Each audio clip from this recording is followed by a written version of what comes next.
It was not a fluke, nor just a good playoff run. The Denver Nuggets are the favorites at most bookmakers to win the NBA again during the 2023 to 2024 season, and the truth is that Mike Malone's squad has it in its hand to become a unique dynasty. And certainly, as of today, it depends more on themselves than on the other contenders in the league. 16 wins and 4 losses in the playoffs.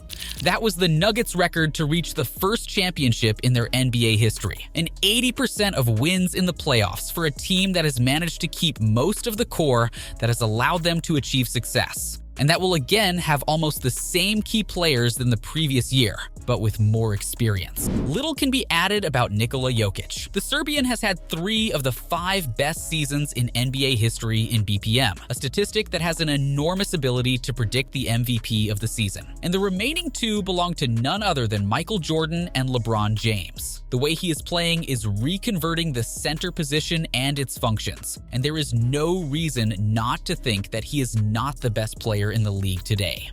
His consistency has reached a point where his mere presence ensures a great season for his team, and that's precisely what we have to look forward to this season for the Denver Nuggets.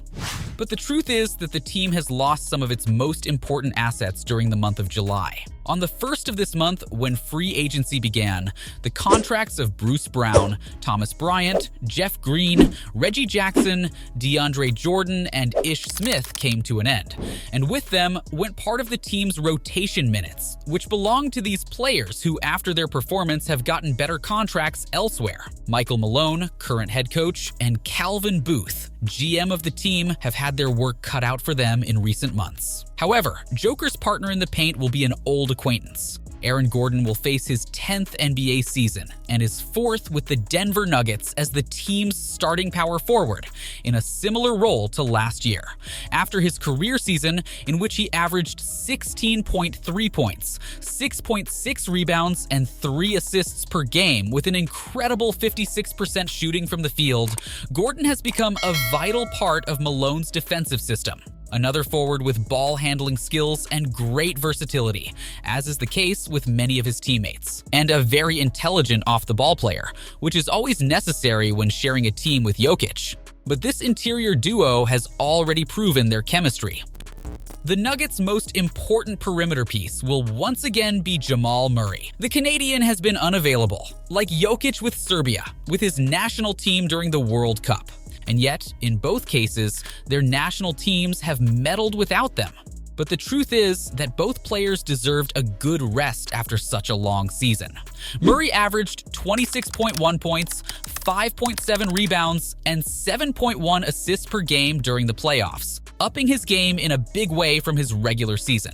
And the truth is that right now, the Canadian is one of the best combo guards in the NBA, who will again have a transcendental role in the upcoming season, in which he will surely occupy the starting point guard position. For his part, Kentavious Caldwell-Pope will be his backcourt partner. One of the best 3-and-D in the league last season, he shot a spectacular 43% from long range. He also offers Denver a quality defensive player to counterbalance the team's heavy offense. KCP earned his 2nd ring last season after being part of the Bubble Lakers in 2020, but surely he knows he's in the best place to keep adding to that number.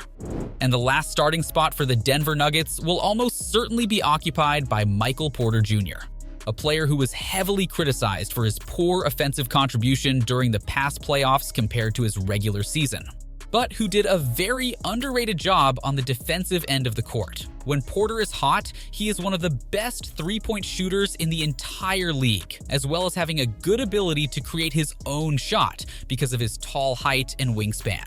And this athleticism is precisely what made him a key contributor in Malone's defensive system. Porter is the 2nd best offensive perimeter creator on the team, behind only Jamal Murray, and his role will be invaluable to the Nuggets' performance this upcoming season. It is in their rotation, however, where Denver could have some trouble competing with the bolstered Western rivals. The departures of Bruce Brown and Jeff Green have meant the loss of a key part of the bench, which will have to be filled by players who last year were not as important in terms of role on the team. One of them is Reggie Jackson, who after becoming a free agent on July 1st, signed with the Denver Nuggets a contract of $10 million over 2 seasons. a point guard who is still capable of producing, but whose efficiency has declined over the past few seasons. In addition, his presence on the court often causes defensive problems due to his inability to defend average height players. His backcourt partner off the bench will be another old acquaintance of the team, who is expected to make a big jump this season.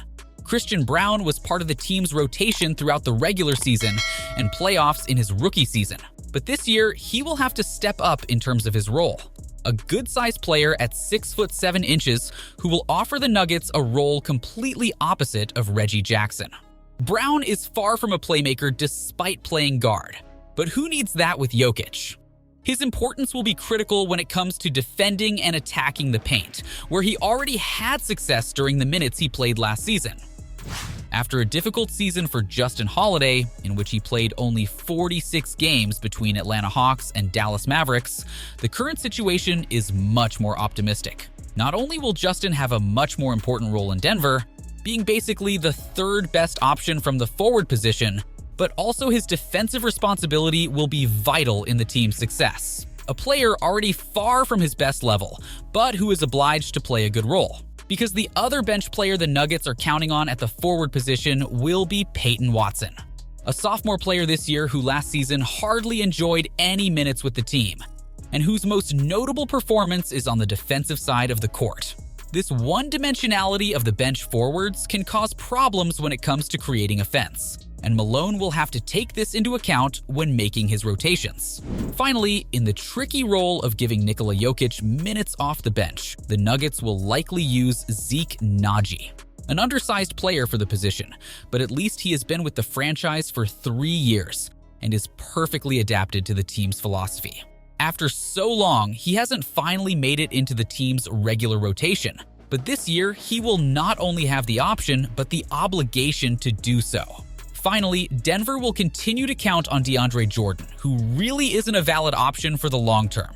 Jordan is long past his prime and is not even a shadow of the player he was when he made All-NBA with the Los Angeles Clippers. In a way, the Nuggets have a bench problem. The high contracts of their key players, coupled with the new CBA, have severely restricted the team's maneuverability. Reggie Jackson is a point guard who has struggled mightily in his recent stints in the league and will need to get plenty of minutes. In fact, the Nuggets have no less than 5 rookies on their preseason roster right now at the guard positions. So it is clear that management is doing their best to fill this potential hole. However, in today's NBA, it is very difficult to compete against teams with a good bench. Second units are often capable of changing the pace of games, and mixing them in with the strongest lineups can cause the team's balance to be depleted. But if the Nuggets have proven anything, it's that names don't matter.